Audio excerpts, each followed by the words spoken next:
Can we all agree that DuckTales 2017's Darkwing Duck special Let's Get Dangerous is amazing? I don't talk about my love of this show all that much, but I can't keep quiet about this episode. I just have to talk about it. To get a feel for why this episode is such a big deal to me, I have to go back to my childhood. I never watched the original DuckTales show. I was aware it existed, but I just never saw it.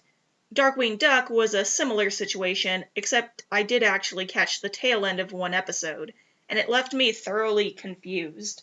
I was always a huge fan of superheroes, but Darkwing Duck was so arrogant and self-absorbed. I'd never known a hero like that.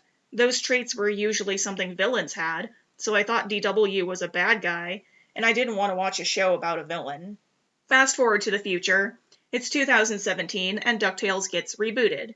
Like I said, I've never watched the original show, but I knew the characters of Donald, Scrooge, and the triplets, so I figured I'd give it a shot. I immediately got hooked.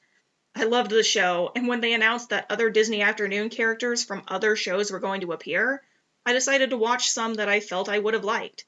Darkwing Duck was one. Let me tell you, I scream at child me every day for sleeping on this show. I love Darkwing Duck. It's just so good. It was right up my alley, and I cannot believe it took me so long to watch it. That being said, arrogant characters are still not my cup of tea, so the OGDW sometimes gets on my nerves. However, they came up with the perfect way to keep that original lovable jerk and create a new, more likable version when they decided to make the original Darkwing Duck show an actual TV show within DuckTales. That perfect choice allowed us to have both our old Jim Cummings egomaniac in Jim Starling and our new theater boy dork in Drake Mallard.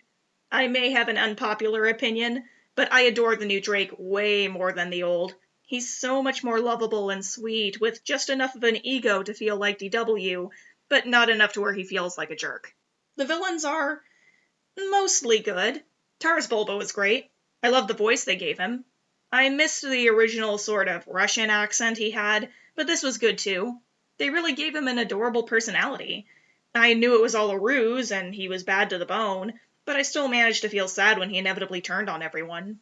And, of course, it was amazing to see the Fearsome Four again. I'll start with the Liquidator since he was the most disappointing to me. Don't get me wrong, he was perfectly passable. I didn't mind them making him look muscular. I mean, he's water. He can bend his body into any shape he wants, so why wouldn't he make himself bulky? No, it was his voice that was my issue. It wasn't really all that bad, but I felt like it could have used a little more pep. I don't know. I remember the original Liquidator sounding pretty energetic. I also remember him sounding more watery. They should have put an effect on his voice to make it sound like he was speaking through or underwater. Speaking of voices, Bushroot didn't have one. I know some people were mad that he just made monster sound effects and never spoke, but I knew right away it was because the original voice actor, Tino Insana, passed away. It was to honor him in keeping the character silent, as far as dialogue goes, so I didn't mind it and actually thought that was really nice. In fact, I kind of liked that they changed Bushroot so drastically. The wilted, zombie-like appearance made him super scary, like an actual movie monster. I liked the creep factor, although it did make him stick out like a sore thumb since the other villains aren't nearly that scary. And Megavolt is Megavolt. There's not much to talk about. His design is pretty much the same, and the guy doing the impression does a really good job. Nothing really stands out there. But Quackerjack. Can we talk about everyone's favorite jester boy, Quackerjack? Design-wise, there isn't much different, nothing of note. But then, he speaks. I tell you, as soon as I heard the first little chuckle and word out of him, I freaked out, screaming. Every single syllable, every sound, every little inflection of his words, they were all spot on that it couldn't have been anyone other than the original voice actor. Remember, I didn't even grow up with this show, but I instantly recognized that voice, and sure enough, it was our man, Michael Bell, reprising his role. It makes me wonder why the original actors for Megavolt and Liquidator didn't return as well, since they are still alive. I assume they just didn't have the time or proper equipment to record, or maybe they just simply didn't want to reprise their roles. If that's the case, they suck big time. At least Michael Bell came in clutch for us. I suppose we can also count Bradford as a villain in this episode. And yeah, I wasn't sure how I felt about that plotline with Fowl being put in the episode. Fowl was part of the original Darkwing Duck show, sure, But aside from Steelbeak being a part of them, the organization in this reboot is more centered on Scrooge and his family, not Darkwing. I was concerned that was going to be a little too much. I didn't want Dewey tagging along with Launchpad and DW, and I didn't want Scrooge, Huey, and Louie hanging out with Bulba, but in the end, I think it really worked. No one was expecting Scrooge and the kids to find out that Bradford, and consequently the other two vultures on the financial board, are part of Fowl. If I had the choice, I would have preferred the Fowl plot be used for its own episode, and the Bulba stuff be left to the Darkwing Duck special, but it still works fine.